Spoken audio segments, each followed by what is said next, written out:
This week on the Wheelhouse. Keeping kids safe. What it'll take to get the job done from Connecticut's new child advocate.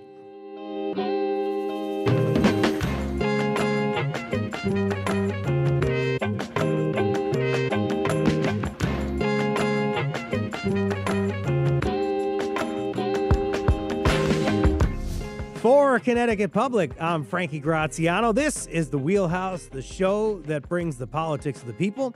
We got your weekly dose of politics in Connecticut and beyond right here.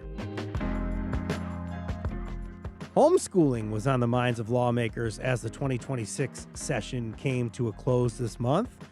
Lawmakers passed legislation marking what advocates are calling Connecticut's first meaningful rules around homeschooling ever. Supporters say the rules will keep better tabs on kids not enrolled in Connecticut schools following the recent deaths of some children. But opponents say the rules are an overreach and that the state should stay out of private family business. This hour we hear about homeschooling and what the new rules mean for child advocacy. Joining us right now is the state's newly confirmed state child advocate, Christina Ghio. Thank you so much for coming on the program this morning. Good morning. Thank you for having me. So thankful for you to come on this morning. And folks, if you homeschool your kids or you want to have a comment either way on the new rules, hit us up, comment on our YouTube live stream, or give us a call, 888-720-9677, 888-720-9677. Christina, you were officially confirmed as child advocate earlier this month, but you've been in the role as acting in an acting capacity for 18 months now. So what does the child advocate do? Help us with that. So the Office of the Child Advocate is an independent, nonpartisan state agency, and our role, in a nutshell, is oversight for all state-funded services for children. Sorry about that. And so what we do in large part is investigate our systems and our services to children. We try to identify where the gaps are and make recommendations for improvement. We also house the state's Child Fatality Review Panel. And in that role, we review all unexplained and unexpected deaths of children. And very often, we will look more in depth at children who've received state services. In particular, those are very frequently services from the Department of Children and Families. And we may issue reports where we find systemic issues that require some remediation. Is there like a personal mission you have as you start into this new role here, or at least no longer being in an acting capacity? Yeah. Well, in some ways there's not a big change between being the acting child advocate and the child advocate, right? We really focused on the work of the office when our former child advocate left. And my good friend role, of ours, Sarah Egan. Yeah. Sarah Egan, good friend of mine as well. And, we really had to... my role was to maintain the ship, right? Keep it moving forward and getting the work done. And during that time, we issued 7 reports on a variety of topics: autism, youth camps, conditions of confinement, education, and DCF. And so now, as I sort of formally enter the role, what we'll be focusing on. We still have our conditions of confinement work that we are required to do under statute. We'll continue doing that. We are going to focus heavily on the quality of care and treatment and the quality of the casework at DCF. And we really want to focus on our facility work, which means looking at the quality of care and treatment in the state's facilities that house children. Can you talk a bit about your background? Were you associate child advocate beforehand? Could you just help me understand how you got to this point? Yeah. Sure. So I became the associate child advocate in 22. Yeah. And so I was in that role when our child advocate left, and the statute provides that when there is a vacancy for the child advocate, the associate child advocate fills that position until a new child advocate is selected. And that process is done by an independent advisory committee that is appointed by members of the legislature, and then they provide a list of 3 candidates to the governor, and then the governor nominates one of those 3. And then before that, kind of what led you to want to advocate for children like this? Oh, well, I've been an attorney for, it'll be 30 years this year, and I went to law school because I wanted to represent children in foster care. And so this is what I've done my entire career. My internships in law school were focused on learning the system that serves kids, juvenile justice, child welfare. And that's really what I've done throughout my career. I've always represented children. I've represented children in juvenile justice cases, special education cases, disability discrimination, child welfare, and mental health. And so it's really very personal to me to do that work and to make sure that every child has a voice and every child has what they need to grow and thrive. Reporters get to know you all from these reports that come out. You mentioned you already did one on autism. You did one on conditions of confinement. And we're going to talk about some of this DCF quality control assessment that you did. We'll talk about that a little bit later. So that initiates reporters to you all. And there are these real professional reports. So some folks could imagine that you'd be working in this huge office building in Hartford and you have this big staff. How big is the office? So at the moment, we have 9 staff members and 1 vacancy because as I've moved up from associate child advocate to child advocate, we've got that position open, which is actually is open right now. And during we just brought 2 people on. I was going to say it was smaller even before that. Yeah. So while we were doing those, 7 reports I mentioned, we had 7 staff members, and we are. We're very fortunate. We have an amazing team of people in our office with a diverse set of skills and lenses through which they look. And it really helps us take a critical look at the systems that we're working on. Which is what I want to ask you about next, because they're going to replace you at some point as the associate child advocate, and then you did bring in the 2 additional staff. That expansion, how does that help you sort of expand your role here? Yeah. Expand what you all do, sorry. Yeah. What it's really going to help us do is that facility work that I mentioned earlier. So we have a responsibility to periodically review all facilities in which children are housed, right? And we also have a specific statutory requirement that was added in, I believe, 2018, 2019, to look at the conditions of confinement for youth who are incarcerated. So that includes our kids that are in juvenile detention, youth who are housed as adults at Manson Youth Institution, and also our other adult facilities, because that goes to 21. And so with that responsibility, when that was added, we have 1 person who does our facility work, and so she was really dedicated for the last 5 or 6 years to that work on conditions of confinement, and we really weren't able to get out to the other facilities. So with this new position, the 2 new positions, we're able to do that, and we think that's critically important work. Children in our mental health facilities and other facilities where there's a need to look at the care and quality of care and treatment that they receive. It's a huge job for 9 or 10 people. So break it down for us. What do you look at as like major buckets or priorities for how your office can work to ensure kids' safety? Right. So I think the largest bucket of our work is really the review of the Department of Children and Families and the work that they do. And that work in particular in relation to child fatalities. That's sort of the largest chunk of the work we do. And the second largest chunk really is the facility work and looking at how we provide services to kids. We also do quite a lot of work in the education area, in particular special education, looking at restraint and seclusion and children with disabilities and how their needs are met. With DCF, we're talking about reforms or changes. I've certainly had this conversation with Sarah Egan before as well when she was in the role. But now in this moment, what are the sort of systemic changes that could be made sort of in the short term, I guess? Yeah.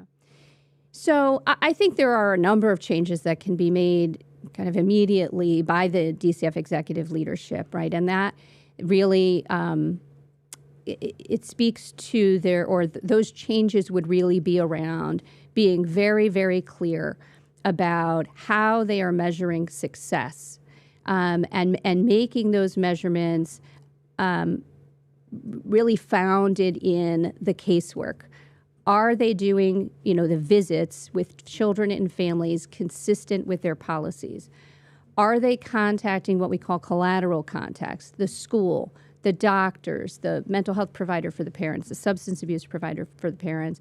Are they doing that consistent with their policy? And is supervision happening consistent with policy? So we want them to use those as measures of success, and we want them to tie approvals of telework to those criteria to ensure that the job is getting done. You're not sort of coming from the peanut gallery. There's some work that you did to address this and be able to have that kind of a conclusion. But I don't want to get there yet because I want to talk about that in the next segment. The other bucket, what can be another bucket that you guys look at? You talked about special education work. You talked about reviewing DCF. Do you all get involved in homeschooling policy? So we do. We look at all policies related to children, and certainly our state policies related to homeschooling impact children, right? And every child has a right to an education. Every child has a right to be free from abuse and neglect. And the state has a constitutionally protected interest in making sure that its citizens are educated. And so we have looked at those policies and procedures to try to understand what the states put in place to ensure that every child does, in fact, receive an education. We have a comment from YouTube. Somebody asking about the rules about homeschooling in Connecticut. That's right. There was just new legislation put here into law in Connecticut. It hasn't been signed into law yet. I'll get to that in a second. But state lawmakers recently passed homeschooling regulations. Can you explain what this does in a nutshell? Sure.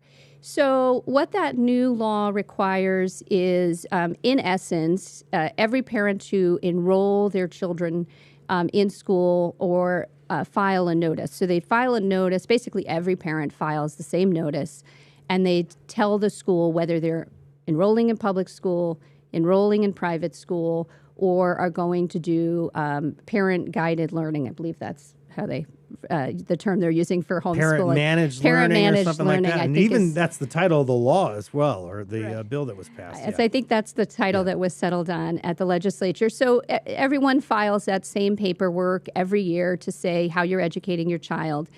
And then beyond that, the most significant change is that if a parent is withdrawing a child from the public school system to move that child to be homeschooled, that at that point there would be essentially a DCF background check to determine, one, if there's a active investigation that's open, or if there is, if a caregiver or an adult in the home is on what's called the DCF Central Registry. And just so people understand, the DCF Central Registry is maintained by the department. People get put on that list under very limited circumstances. So that would be you've been substantiated as a perpetrator of child abuse, and the department has made a finding based on the chronicity and severity of those substantiations that the person poses a safety risk to children. And so what this law does essentially, it says if you are one of those people that's been on that list, then you will not be able to withdraw your child to homeschool. 888-720-9677 is the number to call if you'd like to talk to me on the Wheelhouse, 888-720-9677. You could also email wheelhouse@ctpublic.org if you don't get your comment in now. You could also go to YouTube as well.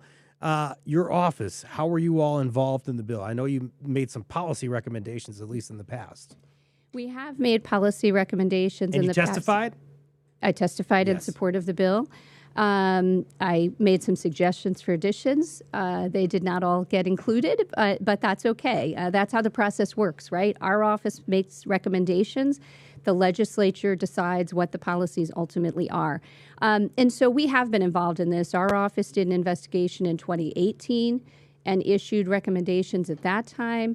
And then we conducted a second investigation in 2025 and made recommendations based on that investigation. And what we looked at in that investigation was, first we wanted to understand how many children there were, and we wanted to understand their intersection with chronic absenteeism and also the Department of Children and Families. And so we asked the State Department of Education for data on children who were withdrawn. And we really narrowed in on a small group, 7 to 11-year-old children. And we looked at those 7 to 11-year-old children. And what we found is that when you looked at just 7 to 11-year-old children, 31% were chronically absent prior to being withdrawn for homeschooling. And that's really important because chronic absenteeism at that age in particular is an indicator of some concern. And once the parent, right, when a child is chronically absent, school districts have a host of requirements of things they're supposed to be doing to re-engage that child in school and get that child back to school. And the moment that that notice of withdrawal is filed and the child is being withdrawn for the stated purpose of homeschooling, all of that follow-up ceases. And there is no further check on whether or not that child is receiving education. So we looked at that, and then we also looked at the DCF, sort of intersection with DCF. And what we found was that about 8 to 9% of the children who were withdrawn were in a home where there was at least one substantiated allegation of abuse or neglect, and a little under 4% had a caregiver on the child abuse registry that I mentioned earlier. And in the new bill, if somebody is on that registry or there's that issue with chronic absence, and you guys go ahead and look and you find somebody on the registry, you'd be able to say not so fast and be able to make sure that that child wouldn't be pulled out of school. Well, not quite. Okay, get to that, yes. So and just to be clear, the check would be, the school district would be doing that check through DCF, very similar to the way they do background checks for school employees. And there would just be a kickback of essentially a yes or no. Yeah. Yes, they can withdraw. No, they can't. And that would only be, again, if a caregiver or an adult in the home is on that child abuse registry or there's an open, active investigation happening. If the child is chronically absent, that's not going to prohibit that child from being withdrawn. And I think that's where, while this legislation is very important and it's the first meaningful legislation, it also does not go far enough to really ensure that children are receiving education and to ensure that they're safe. Has the governor signed the bill yet? The last I checked, it had not been signed yet. It looked like it had recently been transmitted to the governor. So we are very much hoping that that will be signed. When I talked to the governor's staff a couple of days ago, it hadn't been transmitted yet. So it must have just gotten there. So we'll look forward to whether or not that happens soon, whether or not the bill is signed. But it sounds like there isn't any indication that it wouldn't be signed. Not that I'm aware of. Homeschool advocates say the DCF check is basically a false accusation that the homeschool community is filled with abusers. In a recent op-ed, James R. Mason, I think it was in the Hartford Courant, the president of a group advocating on behalf of families with children who learn at home rather than at public school, he says that the new legislation is inconsistent with Connecticut's civil liberties tradition. What's your reaction to that? Well, I think that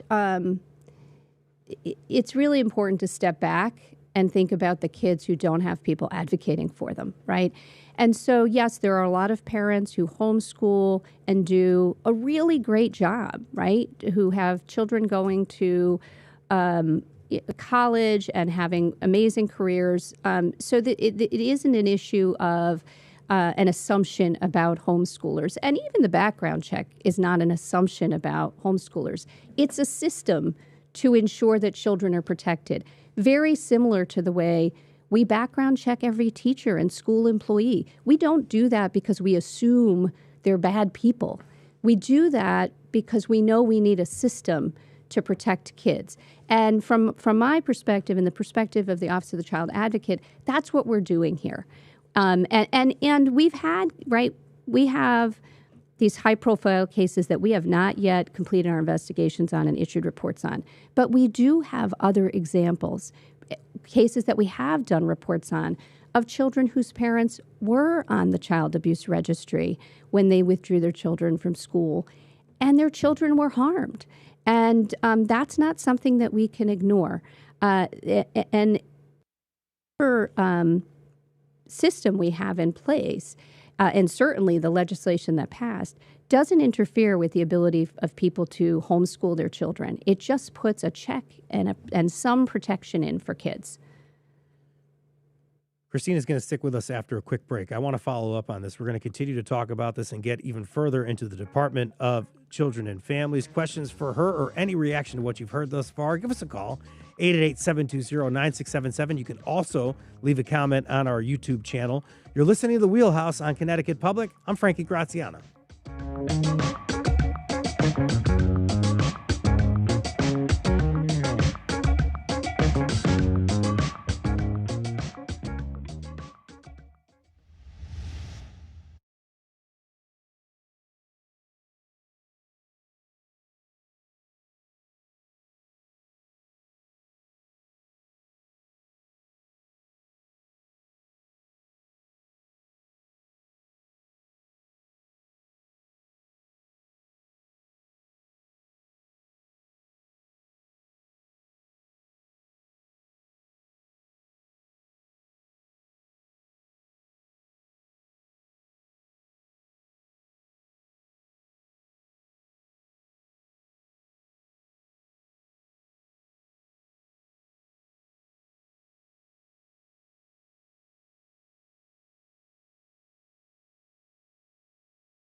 This is The Wheelhouse from Connecticut Public. I'm Frankie Graziano. We're joined this hour by Connecticut's newly confirmed state child advocate.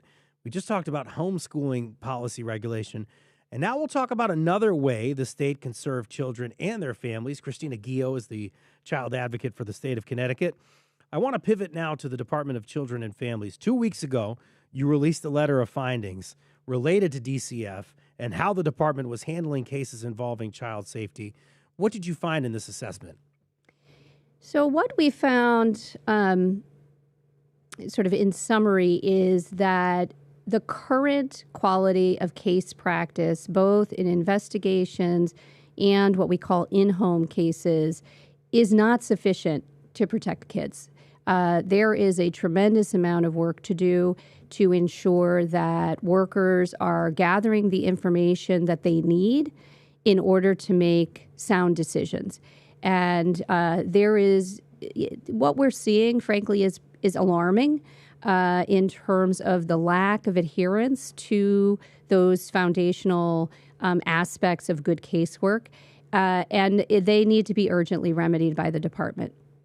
Following the release of the letter, DCF Commissioner Susan Hamilton said in the statement that her agency has commenced a multidisciplinary review at the agency. That review will include casework decisions, managerial oversight, and adherence to policy and best case practice standards, she says. Sort of what, I don't know if anything changes now as you move from acting to newly confirmed, but what's that relationship like? Like, are you already in touch with DCF in terms of your findings? And is there sort of, I don't know, just kind of give us a sense of whether or not you think those things will be remedied? So we are in conversation with the department. Our office meets monthly with the DCF executive team, and we use those meetings to bring issues to their attention, to talk through problems that we see and make recommendations to them. And for some time now, those meetings have included some version of, we're concerned about the data and what it says about the quality of case practice, and we want to hear what you're doing to remedy those problems. And that's really why we issued this letter of findings, is that we have been having conversations for some time now And I think there is a shared recognition that there are some concerns when we look at this data and what it tells us about the quality of case practice. There have been efforts to improve the casework, but they have not resulted in the kinds of change that we need to see. The trend is flat at best. And so we will continue to have those conversations directly with the department. I am hopeful that they will put into place some more significant changes. I do think that's what it's going to take. And look, this is hard work that the department does. It always has been, right? And I believe, and folks in our office believe, that the people that go to work at DCF are there because they want to help children and families. And it's really important that executive leadership, as well as the state, make sure that they have what they need to do the work. If they're not meeting expectations, we need to develop an understanding as to why, and we need to address that. I'm in no position to make a judgment call either way, but does staffing has with them as well have something to do with any of this? Is that something you've been concerned about in terms of whether or not they're actually able to do what they need to do to protect children because of staffing? Yeah, it is. And I think more in terms of experience than in numbers. And so in 2022, there was a large set of retirements, so they lost a lot of that institutional knowledge. And they're currently having, and they have for a while now, they're having a high turnover rate. So about 50% of the people they hire leave within the first 2 years. So that means we have a lot of workers who don't have a lot of years experience. And we even have people at the supervisory level who have experience, but probably less experience than if you had looked at the supervision, 10, 15 years ago. And so that means that there needs to be strong training to supervisors, strong emphasis on what needs to happen in those supervision meetings to ensure that caseworkers have the direction they need. And let me explain what I mean by that. So in what we call the in-home cases, those are cases where there's been a finding that the child's been abused or neglected, and a decision that the child can remain safely at home with services, and they keep that child at home and provide services. In those cases, what DCF's data shows is that the quality of supervision was rated as a strength in less than 20% of the cases, meaning in less than 20% of the cases, the caseworker is receiving the information that the guidance they need from their supervisor to have timely direction on the case. That's an enormous problem. And that is something that can only be remedied by DCF, right? We can't pass a law that says you must supervise appropriately, right? That's not going to fix it. So that's really something that executive leadership at DCF needs to focus on. And I believe they will. I hope they will. And time will tell. Your agency and state lawmakers are trying to get involved into this process to try to oversee what's happening with DCF. There was a DCF oversight bill, as I understand, that was passed this session? That's correct. There was, it's 5004, was passed to create an oversight committee to be able to look at some of these issues with regard to quality, and with a focus on improving services and outcomes for children. And that bill did a few things. It requires DCF to create a data dashboard, which would give people sort of what we would call quantitative information. How many reports did they get? How many did they investigate? How many were substantiated? How many kids are in what kinds of placements? And that's really good. It's a very important piece of the puzzle, but it's not the whole puzzle. Who's on this committee? Is it a legislative committee? It is a legislative committee. It has many, many state agencies, and really any state agency that might have any connection to this work is on that committee. I believe we were made members, and then there are appointments that will need to be made, and that will include, people with lived experience, expertise in the area. Just getting some comments from listeners. We got Cynthia from Glastonbury. I want to appreciate her sharing her perspective. Said her ex-husband was a truant officer and saw a lot of issues at home visits.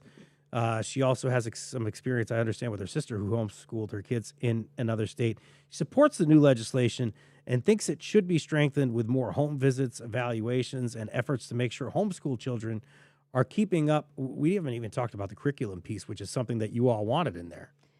We wanted an annual academic evaluation to ensure that the child was, in fact, making educational progress. And really, that's about, let's make sure they're receiving education, right? It's not as much about dictating specifics of curriculum, which I think is what people worry about. It's really about, our statute has subjects that are supposed to be taught, but it's very easy to withdraw your child from school, say you're going to homeschool, and then not provide any education. And that's just not acceptable. Kids need to have an education, and there should be a system to ensure that's actually happening. And then we have another comment, as I understand it. This is going to be a phone call that we have, and I believe this comes from Carol from Bristol. You were on the Wheelhouse this morning, Carol. Good morning. Good morning. Thank you. What's your comment?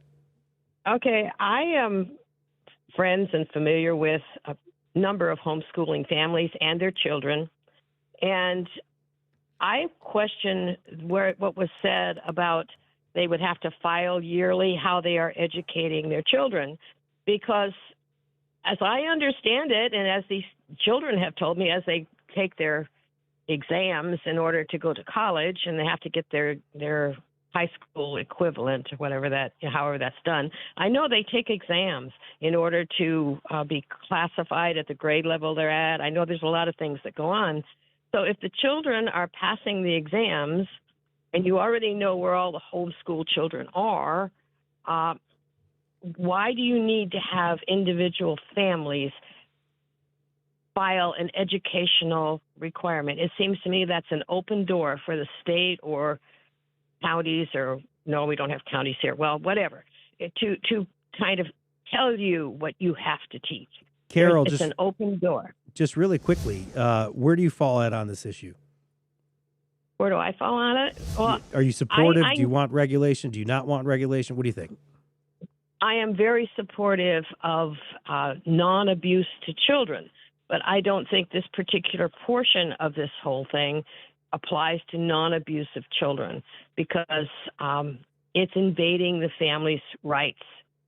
And as I said, I know a lot of homeschool families, not one or two, but a number of them, and their kids are one of the most wonderful children I have ever met. I raised 5 of my own, and these are good kids that have great education, and when they go to college, they're at the top of their class in their college classes. Carol, thank you so much for sharing your perspective on the Wheelhouse. I appreciate you. Thank you. Have a great day. What do you think about what you heard from Carol? Well, I think it's important to sort of be really clear about what the legislation actually does. So the requirement for this notice of intent for education, literally the parent is checking a box. I'm sending my child to public school, I'm sending my child to private school, or I'm going to do parent-managed learning. They're not being required to provide any specifics about what their curriculum is. And we talk about whether they should be, but that's not what the law requires. And, there are parents who are homeschooling their children who are having them participate in different kinds of exams. But that's not 100%. That is not across the board. And we know that because we know children who have been removed from school, for the stated purpose of homeschooling, who receive no education at all. And there is no check to make sure that that's happening. Appreciate that perspective. Thank you so much for sharing that, Christina. What else do lawmakers need to do in the future to protect children here? What else does your office need to do to be there in support of the state's child protection infrastructure? Yeah. I think the most important thing that we can do right now is really focus in on those, what we would call foundational aspects of case practice at DCF. Those policies that we talked a little bit about earlier are designed to ensure that DCF has all the information it needs, that the information is current and reliable and accurate, and that decisions are based on those on gathering all of the information. And without that, we really can't ensure that all children are safe. And so that's really where our focus is, and where we think that the focus of even the oversight committee needs to be. I appreciate this very much. I appreciate the work that you are all doing. I've had a great relationship with Sarah Egan over the years, and I'm really excited to start this with you as well, Christina. And you are welcome on the Wheelhouse anytime you want to come on and talk about some business here. I appreciate it. Well, thank you so much. It's been a pleasure to meet you and a pleasure to be here today. Thank you so much for your work. Thank you for the topic today and coming into the Wheelhouse. After the break, we're going to hear from another person who was there this legislative session for the policy debates. Stay with us and call us up if you'd like to react. 888-720-9677. You're listening to the Wheelhouse on Connecticut Public.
This is the Wheelhouse from Connecticut Public Radio. I'm Frankie Graziano. You just heard from newly confirmed state child advocate Christina Ghio about the ways the state is working to regulate homeschooling. Joining us now for further insight into the homeschooling policy debate in Connecticut is Theo Peck-Suzuki. Theo is the Connecticut Mirror's education reporter. Theo, thank you so much for coming on the Wheelhouse. Thank you so much for having me. I'm happy to have you on. I'm happy to talk education with you. Folks, really quick, if you have a call, 888-720-9677 or a YouTube comment. We're not going to try to cut you off, but we're just running out of time, so be quick when you talk to us here. New state child advocate Christina Ghio says that homeschooling regulation is one way the state can protect children. Why might child advocates sort of concern themselves with homeschooling? Well, I think what we heard from proponents of the homeschooling legislation was they felt that homeschooling was sort of the one total blind spot as far as the state is concerned and as far as child welfare is concerned when it comes to addressing concerns of child abuse and neglect. I think we heard from Christina that, in a school, kids are surrounded by mandated reporters. When kids are being educated in the home, you don't have, the only people who are necessarily around them are their parents or whoever else happens to be involved, but the state has no way of knowing who that is. And so that perception of a blind spot, I think, was really one of the things that motivated proponents of the bill to pass the legislation. Last segment, we had a caller from Bristol come in and asked about the legislation and also told us about some requirements in terms of passing of exams and things like that. But there is no current regulation really on the books in Connecticut. I believe that is correct. I just double-checked that on, and in fact, HSLDA, which is a really well-known national homeschooling advocacy group, they were opposed to HB 5468, the homeschooling bill. According to them, assessments and stuff like that are not required. I don't believe there's any kind of curriculum requirements. That's the state of it. Connecticut currently has some of the least restrictive homeschooling regulations in the country, according to your reporting, of course. A group that advocates for homeschooling policy regulations said that prior to the legislation, Connecticut was one of 12 states without meaningful homeschool regulation.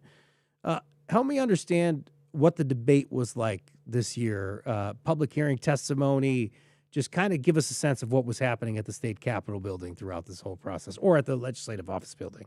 Yeah, so I think even before the session started, when it was clear that homeschooling was going to be an issue, I think a lot of people predicted that it was going to get pretty contentious. That's sort of been the pattern nationally when these kinds of things happening, and that's certainly what we saw play out here in Connecticut.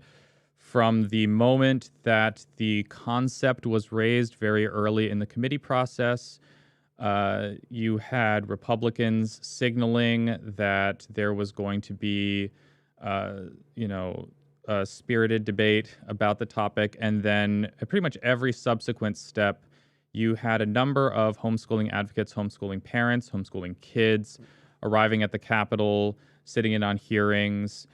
During the public comment hearing, many people signed up to speak. I think almost 300. And then there were a lot of pieces of written testimony that were submitted. More of the families or more of these people that were against the legislation than for?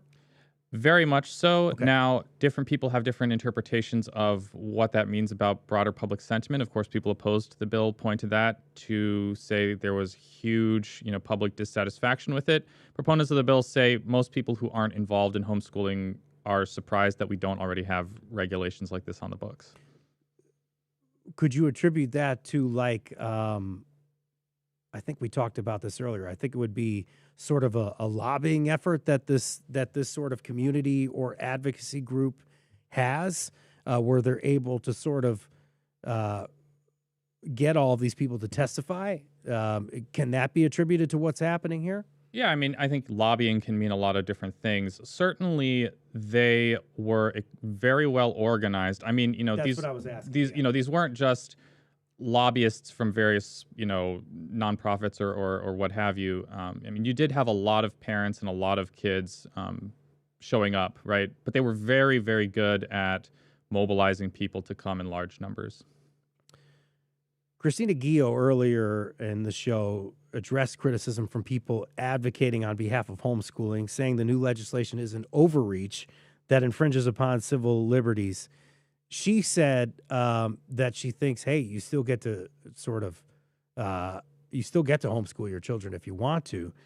Did anybody in the General Assembly sort of seize on that idea, that this overreach and the state liberties? Was anybody, any particular lawmaker sort of making that argument? Yeah, we heard a lot of concern about that from Republican lawmakers. I think particularly during as I recall, during the Senate debate, there were a lot of concerns about some pretty fundamental rights that people have, that parents in particular have. You saw a little bit of overlap with some other conversations about parents' rights that we've heard in various other educational topics. But this idea that, parents have a sort of fundamental right to determine the education of their child, and that any kind of state intrusion into that is a violation of those rights, was certainly something we saw particularly from Republican legislators. Very fascinating part of the conversation. We're establishing here that lawmakers and advocates think homeschooling regulation is really a part of the effort to improve the overall well-being of children in Connecticut. What else do lawmakers do this legislative session in Connecticut to help children? I guess I'm asking you, what else happened on the education front? Lots of things. So the big one, I think, was education funding. This was money. Money, yes. This was something that lawmakers signaled very early on was sort of priority number one. We have seen certain costs for schools increasing drastically, health insurance and special education being two of them. And the way that Connecticut figures out how much money as a state to give to individual school districts has kind of been weighed down by this formula that hasn't been adjusted for inflation in a very, very long time. So all the inflation that we've experienced over the last several years, none of that has been factored into the sort of core formula that Connecticut uses to figure out how much money should we pay schools. So as a result, schools have a number of schools, particularly those that struggle to, pay costs through local property taxes, have been finding themselves cutting services. And it was very much a desire of legislators actually on both sides of the aisle to address that. And Who are these towns? Are they alliance districts? Who's having the trouble in that regard that you just mentioned? It's a lot of towns. Alliance districts, certainly.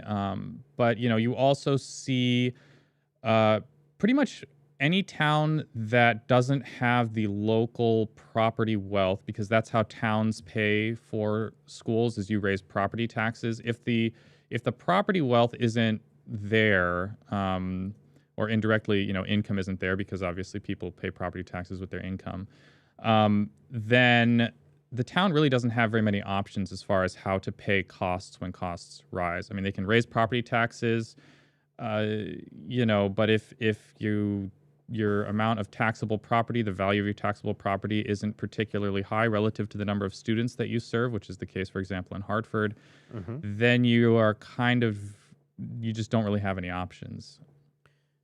Back in February, we talked about how lawmakers also debated a plan to take cell phones out of the classroom, but that didn't pass, right? It didn't. And, as a legislative reporter who is sort of in their first legislative session, I was a little surprised. Welcome to by Connecticut. That. Yes, good to be here. The cell phone bill, unlike the homeschooling bill, did have bipartisan support. It was not unanimous support. There was some opposition, but it did have bipartisan support in the House, and then it just didn't get called in the Senate, which is what happens with bills. Not entirely clear exactly what happened, but it seems like senators just kind of ran out of time to address all the concerns in the room, and so never got called. So the bill never got called. That means that local school districts remain in charge of what happens here, or not? Yeah, more or less. Okay. So Connecticut does have a cell phone law on the books. The law basically specifies that schools should design policy in accordance with guidance from the State Department of Education. That guidance leaves room for them to have cell phones in place for, kind of instructional purposes. They sort of set the limits. You can have them in cafeterias. You can have them in the hallways. That's still the status quo for now. Although Lamont has said that they're working on developing some clearer guidelines, because he certainly feels this is still the direction the state is moving in. We had teachers come on the show, and they said that they were really in favor of this legislation and trying to keep kids focused. I don't know if I can ask you how everybody feels about it, but what was the sentiment like on this bill? Was there a lot of testimony in favor of this bill from, I guess, that perspective of the teachers or the administrators? Yeah, so teachers absolutely very much in favor of it. Administrators somewhat mixed, and school boards were opposed. At least the Connecticut Association of Boards of Education, which represents those school boards, was opposed. Students also who were in schools that did not have bell-to-bell cell phone bans were opposed to it. I did speak with some of them. I've heard that students in schools that do have the bans in place feel a little bit better about it. You did see there be some disagreement, though, along those lines. The idea of local control in school districts was one aspect of the resistance here. So is that sort of why this didn't, not necessarily why it didn't pass, but is that one part of it, or are there other parts to this local control aspect here? Yeah, I think that's a big part of it. So I spoke with some folks over in Meriden, which does not have a bell-to-bell ban in place, and there was a feeling there among the administration and many students that there was value to giving kids access to their phones for instructional purposes.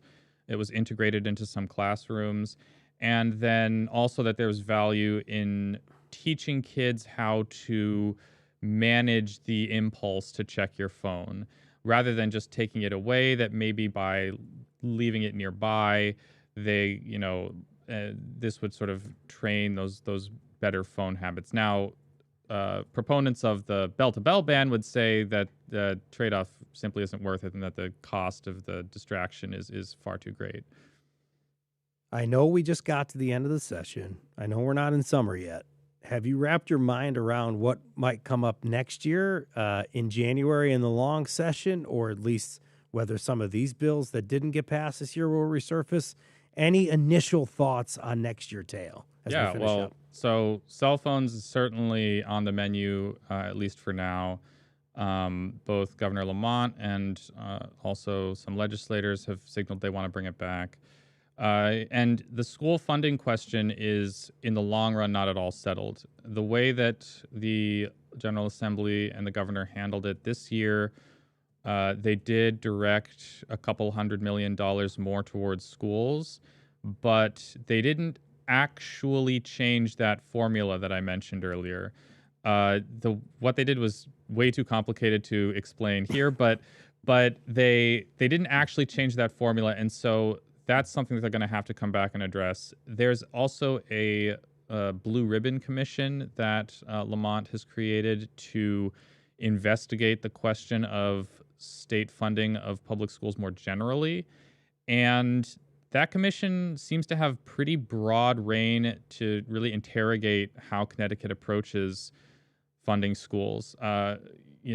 So we could potentially, depending on what they come up with, see even more drastic changes proposed. But we'll have to wait until January to figure out what that is. That's Theo Peck-Suzuki, an education reporter with the Connecticut Mirror. We're meeting for the first time, and I'm so happy to be working with Theo, and hope you'll come back on the Wheelhouse soon. Thanks. Great to be here. Couple of pieces of business before we go out here. Next week, we're going to be talking to lawmakers that are recently leaving their posts. We'll be talking about their job, their career, what comes next, and working across the aisle. Also, locally here in Connecticut, I'll be in New Hartford tonight talking about civic engagement with the youth. That's going to be at Brewery Legitimus. Take a look at that online in New Hartford. You've been listening to The Wheelhouse. Today's show was produced by Chloe Wynn, edited by Patrick Scale. Our technical producer is Dylan Reyes. Thank you to Tess Terrible, Megan Fitzgerald, Isaac Moss, Bradley O'Connor, Megan Boone, and Sam Hockaday for their work. Download The Wheelhouse anytime on your favorite podcast app. I'm Frankie Graziano. This is The Wheelhouse. Thank you for listening.